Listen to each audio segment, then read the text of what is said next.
नमस्कार न्यूज लक्ष्मी 7 को आपन को मु स्वागत करछु मु प्रणय आमासी पहुंचिथिलु भुवनेश्वर बुलन भाई भवन रे आपन जानथिबे कल्पना साहित्य संसद रो जे रोची रथ यात्रा मुखपत्र आज वही उन्मोचन देन थिला ता सहित अनेक ज्ञानीगुणी व्यक्ति मान को देन अवार्ड दे जाइथिला ता सहित हमर जे रहिचंती कल्पना साहित्य संसद रो जे चेयरमैन पसंद से होचंती गोपाल सर जन सरली मनीष मातृभाषा को भल पाउथिबा मनीष आउ राइटर मान को भल पाउथिबा मनीष अनेक राइटर मान को आगो को नै आछचंती से भला मनीष को आम तरफ अशेष धन्यवाद आपण भाषा पई जो डेडिकेटेड रहिछि ता स्वागत योग्य आपण को डेडिकेट लोक मान को उत्साहित करिवो आपण को प्रेरणा रे अनेक सारा भल पाइबा रहिछि बेसी कथा कहिना थानी आज्ञा काम रे ही देखै थान अनेक विज्ञ राइटर माने आसीथिले तांको सहित अनेक गेस्ट मध्ये आसीथिले अनेक राइटर माने निज कविता आवृत्ति करथिले अति उच्च कोटिरो आउ ता सहित अवार्ड मध्ये सर डिस्ट्रीब्यूशन करिथिले ता सहित अनेक सारा कार्यक्रम थिला आउ खुशी लागुथिला से कल्पना साहित्य संसद रो जो मुखपत्र उन्मोचन रे गोपाल सर विषय कहबी आपण जो मासके दीटा तीनटा प्रोग्राम करचंती ये जने ओडिया को भल पाउथिया मनुष्य ही करि पारे किछि आशा न थाए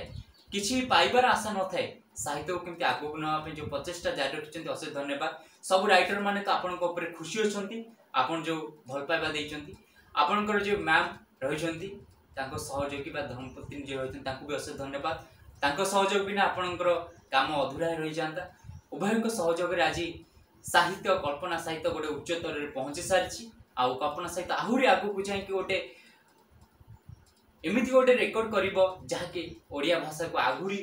आगु नेकी जाई परिवो अशेष धन्यवाद सब राइटर मान को जो मान सब अवार्ड पाइचंती जो मान कविता पाठ करचंती आपन को लेखा आपन को बही उच्च कोटिर आपन को भावना भी उच्च कोटिर आउ आपन एमति आगु जानतो हमको शिक्षा में प्रेरणा मिलुची पुन तो धन्यवाद देबी गोपाल सर को आपन एमति आगु को जानतो आपन को भल पाइबा खुशी लागे तांको सहित मिसिकी आ खुशी लागे तांको व्यवहार तांको आचार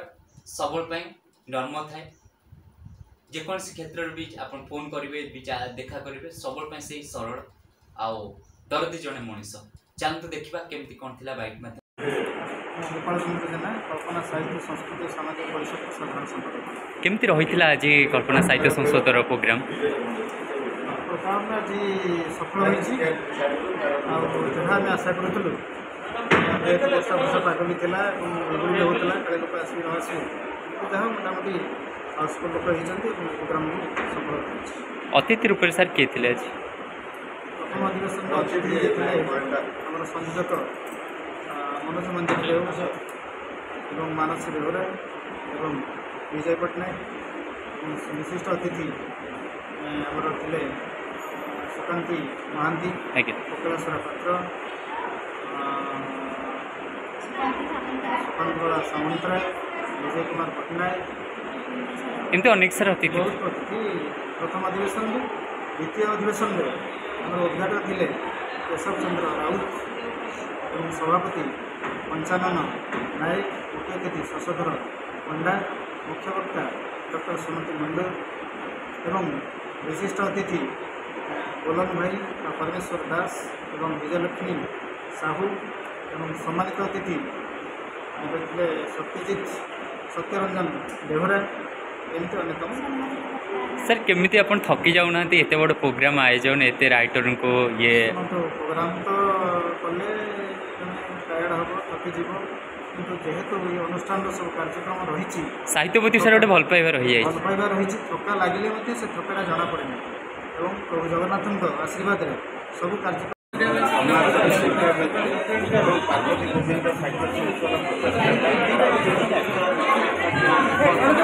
आज संपादक संपादिका गोपाल चंद्र जेना वंदना नायक कल्पना त्रैमासिक पत्रिका भुवनेश्वर मार्केट कैंटीन निकट में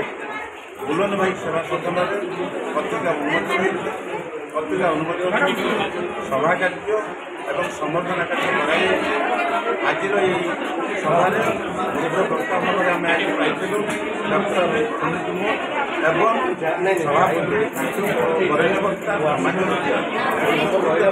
কল্পনা উন্মোচন পত্রিকাটি তা সহিত রাউরকেলা অগ্রণী শিশু সাহিত্য পত্রিকা টিকিটি সুনা ফুল এই জায়গায় উন্মোচন করা এবং আজ আউ গোটে বই এটি উন্মোচন করা কল্পনা সাহিত্য সংস্থার মুখ্য উদ্দেশ্য হচ্ছে ভাষা সাহিত্য সংস্কৃতি আগুন নেওয়া এবং সাহিত্য প্রতি কিপরি যুবপিঢ়ি আকৃষ্ট হবে তা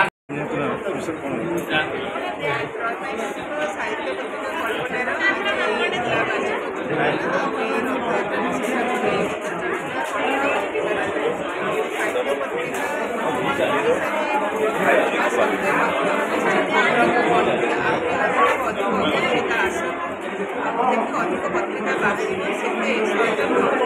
ତାର ଆଉ ନୂଆ ନୂଆ କଥା ଆସିପାରିବ ଆଜି ବାବୁସାନ ବିଷୟବସ୍ତୁ ରଖାଯାଇଥିଲା ଜଗନ୍ନାଥଙ୍କର ପରିଚର୍ଚ୍ଚା ରହିଥିଲା